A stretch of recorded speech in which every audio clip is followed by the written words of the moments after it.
আসসালামু আলাইকুম প্রিয় প্রশিক্ষণার্থী। আজকে আমরা ৪৬ নম্বর কম্পিউটার ট্রেনিং ক্লাসটি শুরু করতে যাচ্ছি। ২৩৫ নম্বর কমান্ড নিউজ রাইট থেকে ২৪০ নম্বর সাউন্ড পর্যন্ত।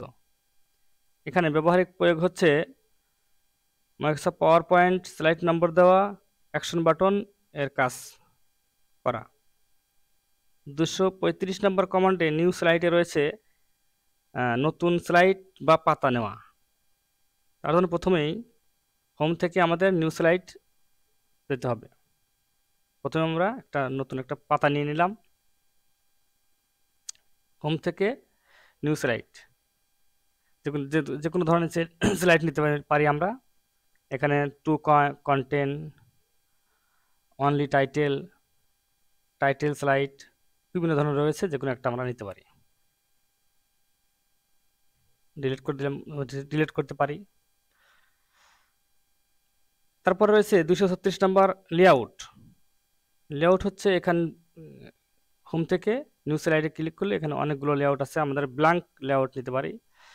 অনেকগুলো কাজ ইচ্ছা মতো যখন আমরা কাজ করব তখন ব্ল্যাঙ্ক স্লাইড নিয়ে কাজ করতে পারি। পূর্বের স্লাইডটা কেটে দিলাম, ডিলিট চাপলে কেটে যাবে। তারপর রয়েছে অ্যাকশন বাটন।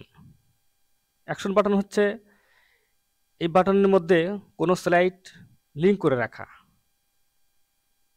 যেমন প্রথমে আমরা যদি একটা বাটন তৈরি করি, শেডিং থেকে একটা বক্স তৈরি করলাম, এখানে নাম দিলাম একটা, রাইট বাটন ক্লিক করে অ্যাড টেক্সট, সমাপ্ত।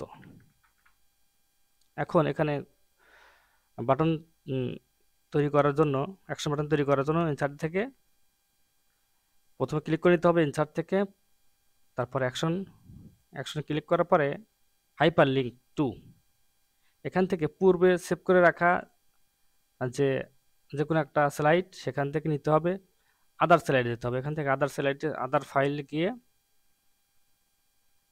যেখানে সেভ করে রাখা হয়েছে, আমি ডেস্কটপে সেভ করে রেখেছি, সেই ফাইলটা সিলেক্ট করে দিতে হবে, দিয়ে ওপেন, ওকে দিলে এই স্লাইডটি এখানে লিঙ্ক হয়ে যাবে। দেখার জন্য আমরা স্লাইড শোতে যাচ্ছি। এখন এখানে একটা হাতের মতো চিহ্ন আসছে, ক্লিক করলে ওকে দিলে সেই যেটা আমি পূর্বে সেভ করে রেখেছিলাম সেই স্লাইডটা দেখাচ্ছে। তারপরে আমরা স্লাইড নাম্বার দেওয়া দেখব, কীভাবে স্লাইড নাম্বার দিতে হয়। স্লাইড নাম্বার ইনসার্ট থেকে স্লাইড নাম্বার ক্লিক করলে ওকে দিলে স্লাইড নাম্বার, অ্যাপ্লাই দিলে একটি স্লাইড আসবে, নাম্বার আসবে। অ্যাপ্লাই টু অল দিলে যতগুলো স্লাইড নেব সবগুলোতেই নাম্বার দেখাবে। এই যে নাম্বার 1 দেখাচ্ছে। তারপর আমরা মুভি দেখব, যে কোনো ভিডিও আমরা সেখানে যুক্ত করতে পারি। তার জন্য ইনসার্টে গিয়ে মুভি ক্লিক করব। মুভি ফ্রম ফাইল ক্লিক করলে এখানে পূর্বে থেকেই আমরা ইউটিউব থেকে অথবা যে কোনো সোর্স থেকে একটা এমপি4 ফাইল ডাউনলোড করে ডেস্কটপে রেখে দিলাম, সেখান থেকে আমরা নিয়ে আসতে পারি। ক্লিক করে ওকে দিলে চলে আসলো, এখন চলে আসছে। এখানে দিতে হবে হচ্ছে হোয়েন ক্লিক দিলাম, যখন আমি ক্লিক করবো তখন আসবে। এখন আমি একটা নির্দিষ্ট জায়গা রেখে দিলাম, যখন আমার সুবিধা হয় সেখানে রেখে প্রিভিউ দিলে এটা দেখাবে, এটা দেখাচ্ছে, ভিডিওটা দেখাবে। পরবর্তীতে আমরা সাউন্ড নিয়ে আসতে পারি। সাউন্ড নিয়ে আসার জন্য একইভাবে ইনসার্টে গিয়ে সাউন্ড, তারপরে যে সাউন্ডটা আমরা এর পূর্বেই সেভ করে রেখেছি এটা আমরা ডাউনলোড করে নিয়ে আসবো ইউটিউব থেকে অথবা যে কোনো সোর্স থেকে নিয়ে এসে ডেস্কটপে রেখে ডেস্কটপ থেকে নিয়ে সিলেক্ট করে ওকে দিলাম। এটা এখন চলে আসছে এখানেও আমরা একইভাবে হোয়েন ক্লিক দিলাম, এটা আমরা যেখানে ইচ্ছা রাখতে পারবো। এটা প্রিভিউ দিলে এটা দেখাবে, সাউন্ড হচ্ছে আমরা দেখতে পারবি।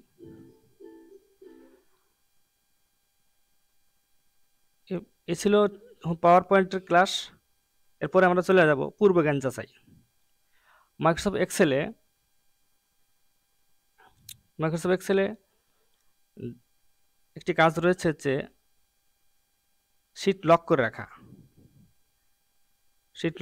কয়েকটি ঘর আনলক রেখে সম্পূর্ণ শীট লক করে রাখা। এক্সেলে গেলাম, আমরা যেটুক আমরা আনলক রাখবো সেটুকু ব্লক করে নিয়ে ফন্ট থেকে হোম থেকে ফন্টে গেলাম, তারপরে প্রোটেকশনে গিয়ে লকটা উঠে দিতে হবে। ওকে, এখন এই সম্পূর্ণটা আবার লক করতে হবে, তাহলে আমার এইটুক আনলক থাকবে এবং সম্পূর্ণ শিট লক থাকবে। লক করার জন্য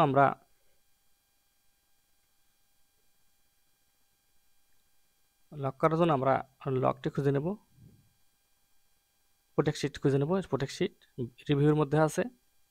এখন যখন একটা পাসওয়ার্ড দিয়ে ওকে, আবার একই পাসওয়ার্ড দিয়ে ওকে, তাহলে এখন এটুক মধ্যে লেখা যাচ্ছে, কিন্তু এখানে কিছু লেখা যাচ্ছে না, লক হয়ে গেছে।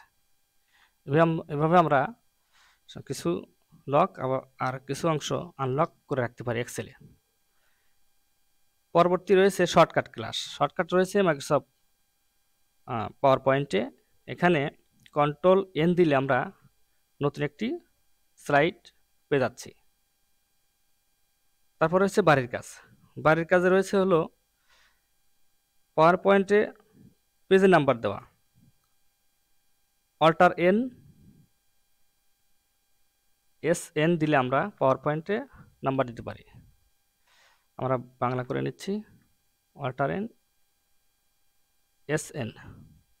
এখানে স্লাইড নাম্বার ক্লিক করে ওকে দিলে, অ্যাপ্লাই দিলে আমাদের নাম্বার চলে আসছে।